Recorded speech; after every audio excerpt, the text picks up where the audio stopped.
7 WMMS.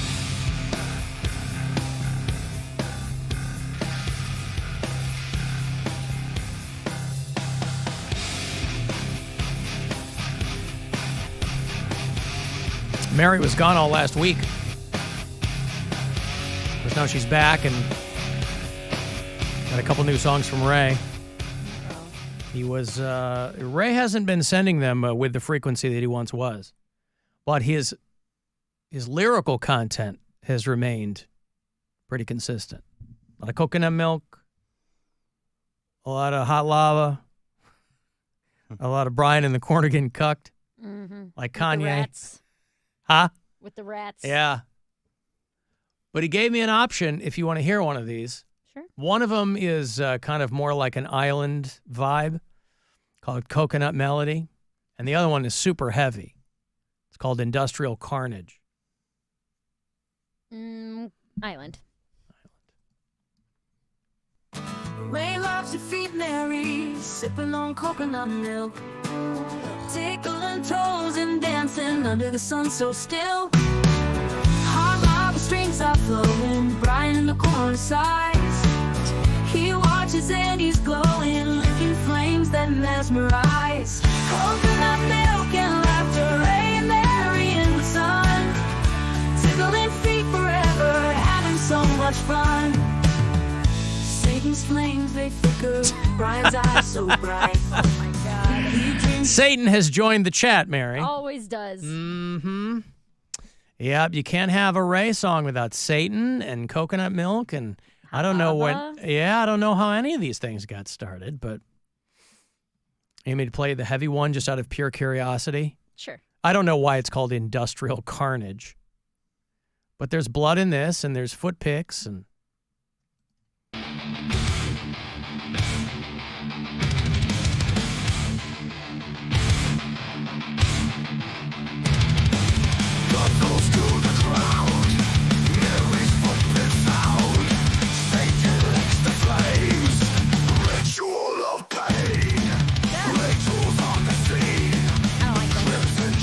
yeah, I'm surprised. I would have thought that you would have really enjoyed this. Ritual of pain. By the way, it says something that heavy metal, like deathcore, brutal type metal, and country music are the two forms of music that are so easily replicated by AI that they knock it out of the park. So a couple of new ditties there from Ray. Neither one of them is going to blow anybody. Thank you, Ray. Appreciate Appreciate your time. Yep, of course. Out there with the artificial intelligence. I was reading, this is probably my favorite story of the past few days, is the German Nazi who fell to his death hiking Hitler's favorite mountain. I saw that. Who knew Hitler had a favorite mountain? He had a lot of things. Race, skin color, eye color. True. Yeah. He really planted his flag in some of those, didn't he? He took it seriously. Yeah. He wasn't screwing around. Andreas Munzhuber, who was 37, he was a senior member. They refer to him as a top German neo-Nazi. Hey, listen, it's like any other organization. You got to work your way up. A senior member of a Nazi group in Bavaria was climbing Hitler's favorite mountain. He was part of a 30-person tour, and they say that he tripped on a wet route. R-O-O-T, not R-O-U-T-E. He tripped on a wet route. He fell 200 feet down to his death. Couldn't have happened to a nicer guy. They had rescue teams rushing to him, but he was killed instantly, they say.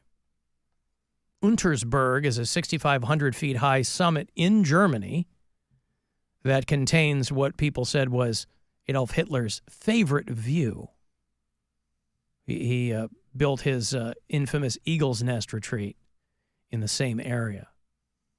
And so when you're part of a 30-person tour, now I don't know if there are people who, listen, just because it was one of his favorite views, there's a reason for that. It's gorgeous when you're at the top. I don't know if it's meant to malign an entire geographic area just because Hitler really liked it. But you have to think there's probably a lot of people climbing that mountain who don't know the Hitler connection. And now this is getting plastered all over. Imagine that you are just a fan of mountains and you're like, yeah, I'm an avid hiker. I like to travel. I've hiked and traveled throughout any number of European mountains. And I just booked a trip up to Untersberg. And people go, oh, that was Hitler's favorite mountain. They go, what? Yeah. Hitler really loved that mountain. And you go, well, I didn't know anything about that. I just want to climb it. It's really nice. Yeah, well. So a big neo-Nazi there in Bavaria fell 200 feet down. And, of course, there's a GoFundMe for his family. A little kid, wife.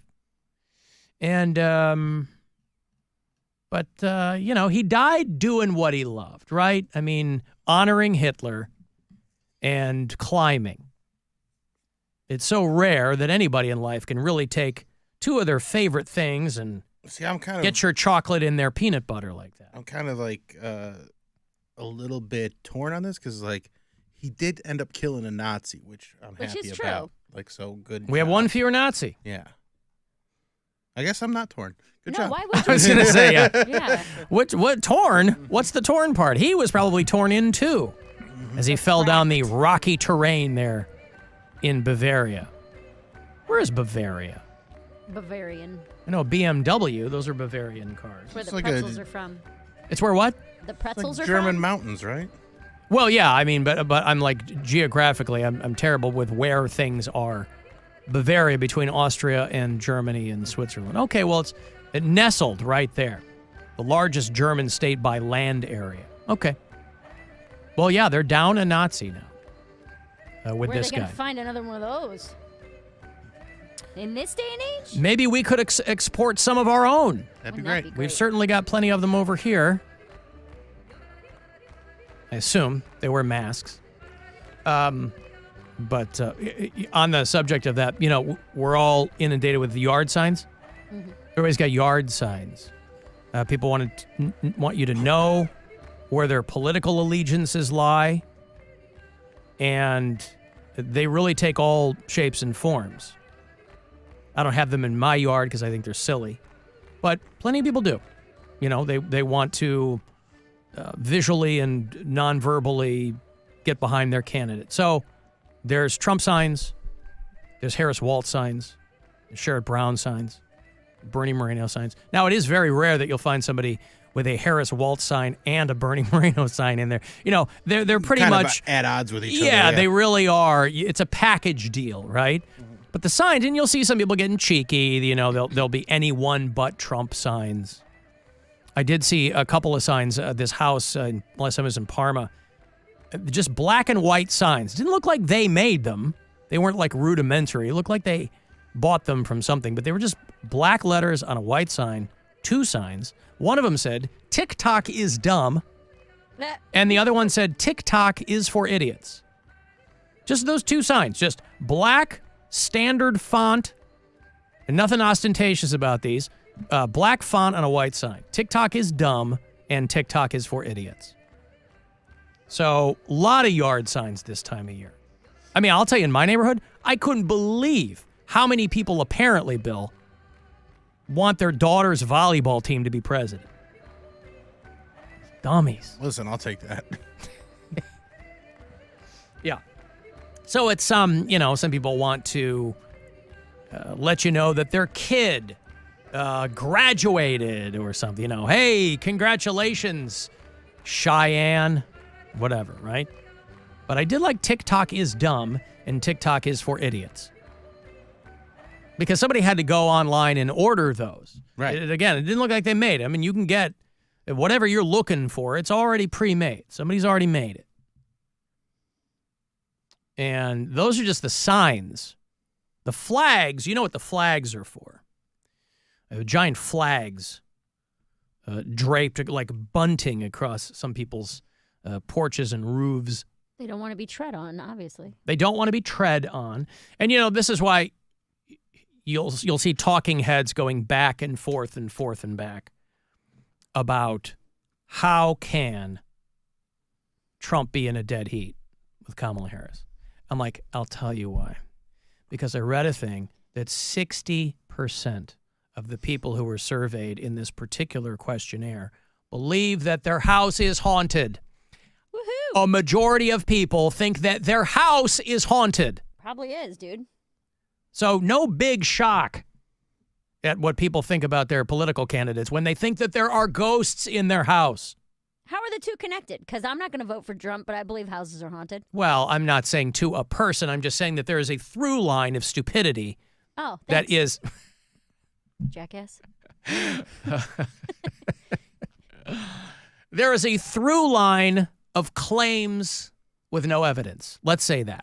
Stupidity's harsh, right? A little harsh, yeah. A little harsh. You're right. A little harsh. Welcome back, Mary. You're an idiot.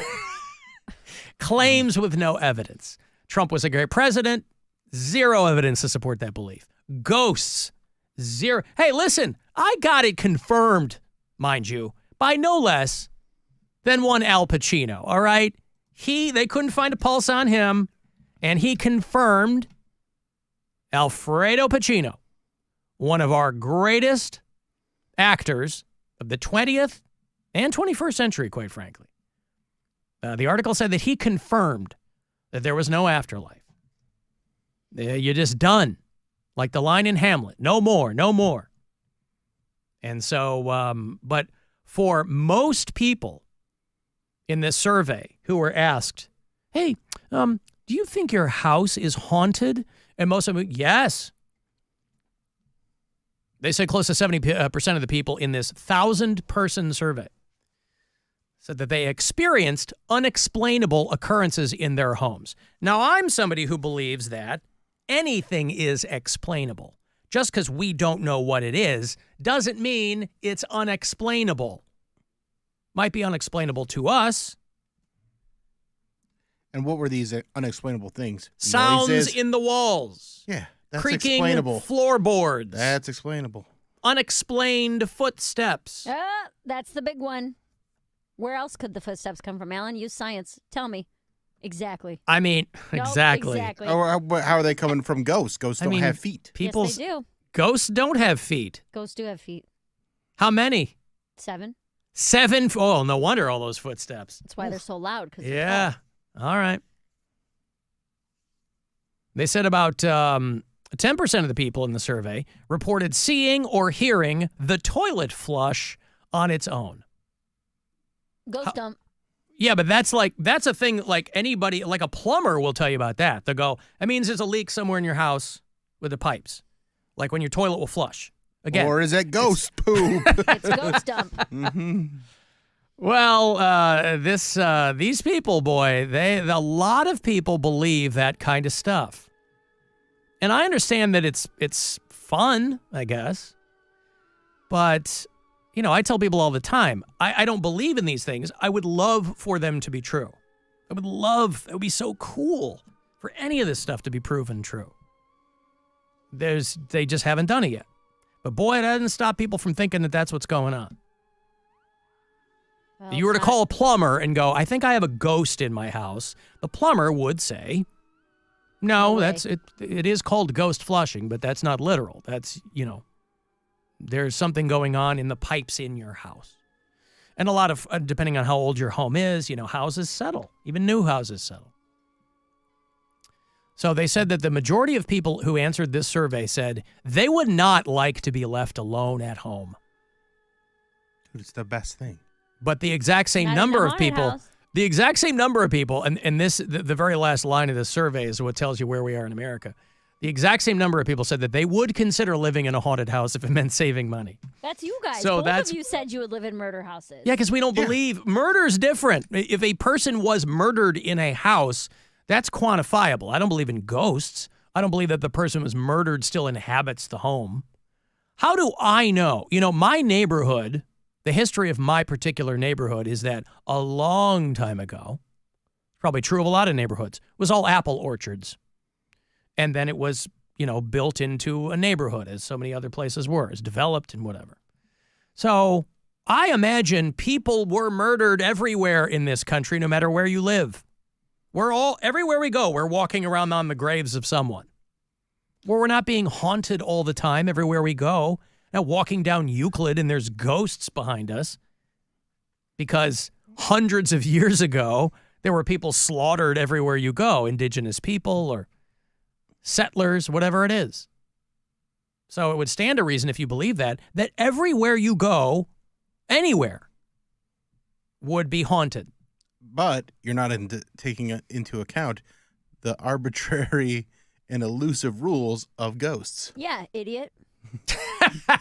I mean, I guess I'm not. Did you even think about that? I guess I No, didn't. we didn't. Did you think about how He never does.